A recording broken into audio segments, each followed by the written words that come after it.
প্রশ্নপত্র আলোচনা করব। দেখো, ফার্স্ট ইউনিট টেস্টের সঠিক উত্তরটি বেছে নিয়ে লেখো যে কোনো ছটি। দেখো, সঠিক উত্তরটি বেছে নিয়ে লেখো যে কোনো ছয়টি। এখানে প্রতিটির মান 1 করে আছে। 1 গুণ 6 সমান সমান 6। আঁচল পেতে এটা হবে বিশ্বভুবন। শঙ্কর যে ক্লাসে পড়তো তা হলো কি ক্লাস 5-এ পড়তো। কবির ঘরের দরজা কেমন? কবির ঘরের দরজা হলো সবুজ রঙের। কবির ঘরের দরজা সবুজ রঙের। তারপর কি আছে?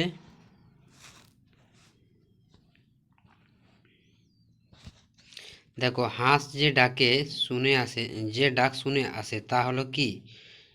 দেখো, এবার নিরন্ধ শব্দটি সন্ধি বিচ্ছেদ কর। দেখো, নি যুক্ত রন্ধ। তারপর কি আছে? অনির্দেশক সংখ্যাবাচক শব্দটি লেখো। তাহলে অনির্দেশক সংখ্যাবাচক শব্দ এখানে আছে হাজার হাজার। এরপর দেখো, এক কথায় উত্তর দাও। যে কোনো 8টি, এখানে 8টি করতে হবে। 1 গুণ 8 সমান সমান 8। মন ভালো করা কবিতাটি কে লিখেছেন? এটা হবে শক্তি চট্টোপাধ্যায়। ময়ূরের ডাককে কি বলা হয়? কেকা। পাম গাছ কোথায় দাঁড়িয়ে আছে? এটা হবে মরুতটে। তারপর দেখো, চেয়ে দেখি রুমাল তো আর রুমাল নেই। রুমালটা কি হয়ে গিয়েছিল? রুমালটা এখানে বেড়াল হয়ে গিয়েছিল। তারপর কি আছে? শঙ্করের কোন সহপাঠী থেকে বিদ্রুপ করছিল? অর্ক। গাছের তলায় শুয়ে রাখালরা কি দেখছিল? আকাশটা যায় মেঘগুলোকে ছুঁয়ে, বা মেঘগুলো যায় আকাশটাকে ছুঁয়ে। এরপর কি আছে? বর্ষাকালে ফসলের কথা কবি কার চিঠি থেকে জানতে পেরেছিল?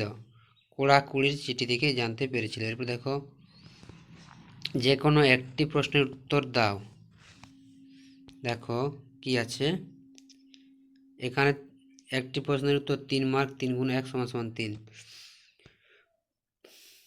কোনো রকমে মাকড়সে একবার চোখে পড়লেই হলো, তখন কুমোর পোকা কি করত? ধরে গিয়ে তার ঘাড় কামড়ে ধরতো। আর কি আছে? তুই স্বপ্নে সে অনেক কিছু জানতে পেরেছে। সে কি জানতে পেরেছে? তারপর দেখো, 4 দাগে প্রশ্ন। যে কোনো একটি প্রশ্নের উত্তর দাও। 3 গুণ 1 সমান সমান 3 নাম্বার এখানে আছে। দেখো, 4 দাগে দেখছে রাখাল মেঘগুলো যায় আকাশটাকে ছুঁয়ে। রাখালের চারপাশের বর্ণনা দাও। তারপর কি আছে? 4.2-এ যেন বরফের রূপালি কাপড় পরে কার সম্পর্কে এই কথা বলা হয়েছে? এমন উক্তির কারণ কি?